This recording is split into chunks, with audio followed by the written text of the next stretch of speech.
Today, we're gonna go over how Roblox is finally losing players and bleeding out in the stock market. We will cover a comprehensive breakdown of the recent financial crash the company just experienced, while we take a close look at the exact numbers showing a massive decline in daily active users and overall engagement. Then, we will dive into a recent earnings call where the chief financial officer admits that their new safety updates are heavily restricting new players from joining the platform. So before we begin, please make sure to like and have this video and help me reach 20,000 subscribers because that would mean the world to me, guys. And without further ado, let's get into it. Now, to really understand what is happening, we first need to look at the current state of their stock value, because right now, the Roblox Corporation stock price had recently dropped from around 55 and now to 45 US dollars. Now, you have to realize that this represents a staggering drop of almost 19% in just the past 5 days alone. And when a company loses nearly a fifth of its value in less than a week, there's a fundamental panic happening behind the scenes. So Reuters published a report on May 1st, 2026 that directly addressed this plunge. Now, this article completely exposes the reality of the situation, and a forecast cut basically means the company telling investors they're not going to make nearly as much money as they originally promised. And the reason they're not making that money is entirely because of the new safety measures they were forced to implement. The company explicitly warned everyone about continued short-term friction coming directly from new product changes, and now these product changes include the introduction of age-based accounts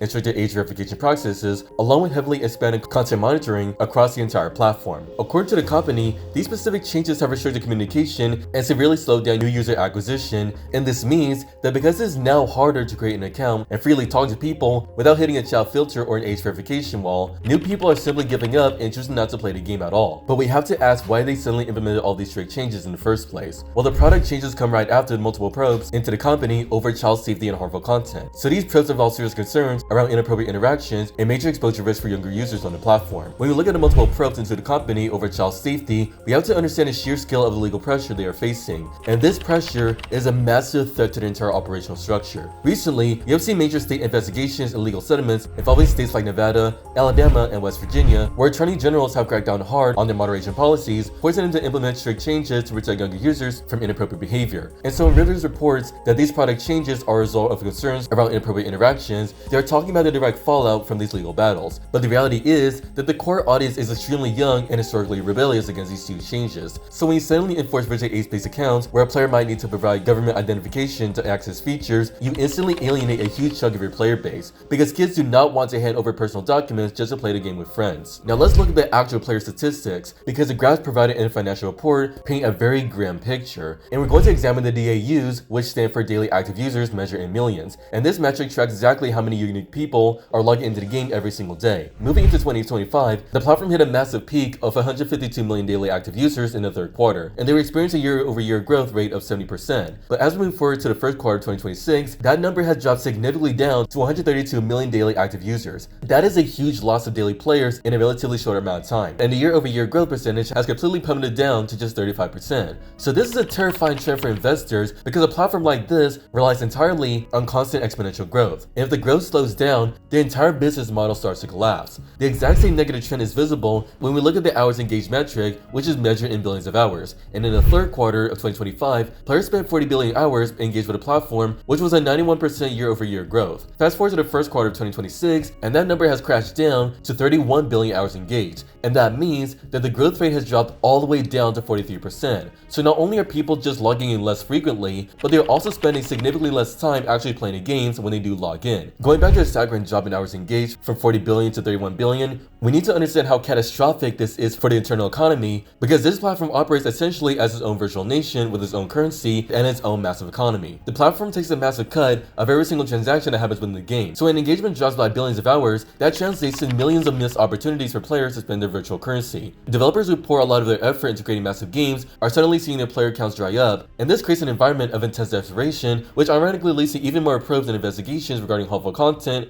forcing the company to implement even stricter rules. You have to realize that these developers treat their games like actual businesses, and many of them have full teams of builders, scripters, and artists who rely on this income to pay their rent and stuff. So when a player base shrinks, these developers are forced to resort to aggressive monetization tactics to make up for their lost revenue. To make matters worse, we have direct confirmation from the executives running the company, and on April 30th, 2026, the Roblox Corporation held an earnings call to explain these disastrous numbers to the investors. During this call, the chief financial officer made revealing statements about the future of the platform, admitting the reason daily active users came weaker than expected is largely due to the top of funnel signups. Now let's break down what top of funnel actually means here. So the top of funnel represents the very first step in a user journey where they first hear about the game and decide to download it. And Chopper is essentially saying that they're completely failing to attract new players players at the very beginning of the process. He wanted to explain that they believe this failure is directly related to comms friction and how that friction has been reflected in organic growth through the app stores. Because comms friction is a corporate way of saying players can no longer communicate easily. When you add heavy chat filters and strict moderation, it creates friction and players get frustrated when they cannot say what they want or invite friends to the server, causing them to leave bad reviews on the app store, which destroys organic growth. Now going back to when a stock drops by almost 90% in just 5 days, it completely destroys investor confidence because investors poured their money into this corporation, believing it was an unstoppable giant that would eventually capture every single kid and teenager without any sort of hurdles whatsoever. But this forecast cut proves that the ceiling has finally been reached. The company is stuck in an impossible situation where if they loosen the safety restrictions to artificially boost their daily active users back up, they will immediately get slammed by more lawsuits and state investigations, and they will be accused of enabling dangerous communities and ignoring the safety of kids. But if they keep these strict safety measures in place, the friction will continue to suffocate their top of funnel signups, and their stock value will continue to plummet. So Chopper also stated that as a result of all these issues, they are officially lowering their guidance for full-year top-line growth to account for a continuation of the safety headwinds they have experienced today. Now, lowering guidance for top-line growth means that their total revenue is going to be significantly lower than they previously promised. And by doing that, the chief financial officer is openly admitting that making the platform safe for children is actively hurting their ability to make money and grow their player base. Ultimately, the Roblox platform is facing a reckoning where prioritizing basic user safety is literally costing them billions, and if they cannot find a way to balance ethical moderation with a functional user experience, we might just be witnessing the slow collapse of one of the biggest gaming corporations in history. So it is practically impossible to just sweep these massive financial losses under the rug while attempting to appease both fierce investors and strict government regulations at the exact same time. It really makes you stop and wonder if this game can even make it through all these massive changes without completely falling apart.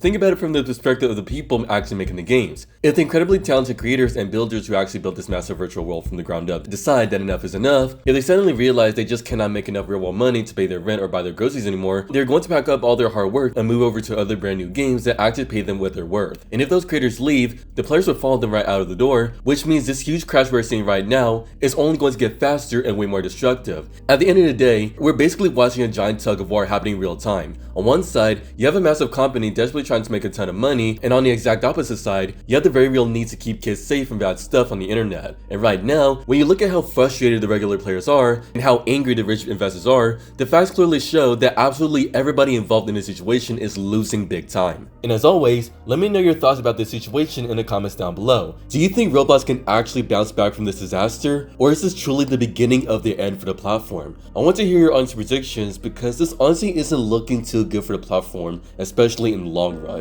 And once again, make sure to leave a like and add this video and help me reach 20,000 subscribers before the end of this year. And with that being said, thank you for watching this video, make sure to stay safe out there, and I will see you in the next one.